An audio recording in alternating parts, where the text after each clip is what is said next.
সেটা হচ্ছে গাছ। আমরা যখন বেরোই তখনই বলেছিলাম যে একটা অন্তত গাছ কিন্তু আজকে কিনেই আনবো। আর তারপরে আমি মা আর বাসে চলে গেছিলাম এই গাছের দোকানটায়। তো এখানে মাও নিয়েছে জবা ফুলের গাছের চারা আর আমি নিয়েছি এই চারাটা। কি সুন্দর যে ফুলের কালারটা।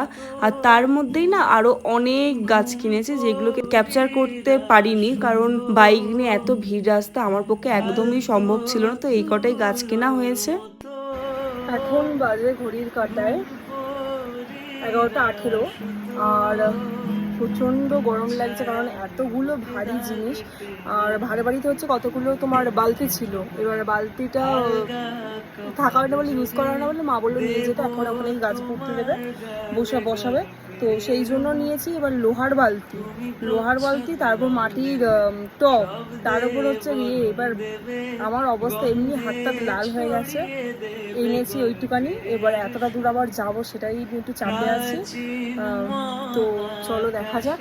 আমি তো সত্যি বলতে মেলার ভিডিও সেভাবে শেয়ার করতে পারলাম না, বাট আবার কোনো একদিন আসবো, কারণ মেলা এখন 8-9 দিন মতন আছে। তো চেষ্টা করবো আরও একদিন আসার, যাতে তোমাদের সাথে আরও ভালোভাবে ভিডিওগুলো ক্লিয়ার করে দেখাতে পারি, শেয়ার করতে পারি। আর কারণ এই ভারী ব্যাগ আমি একা নিয়ে যাব, মানে বাসে আমিই যাবো বাইকে করে, এবার বাইকে একবার বসে গেলে সব কিছু সেট আপ করে আমার পক্ষে ভিডিও করাটা একদম অসম্ভব একটা ব্যাপার। তো বাবা ওখানে খেয়েই নিয়েছে, আমি আর বাসু এখানে, আমি আর কিছু খাবো না, আমি বাড়িতে গিয়ে একটু মুড়ি শুধু খাবো, বাসু এখানে খেয়ে নেবে, খাবার নিয়ে যাবে, বাড়িতে গিয়েই খাবে মেনলি।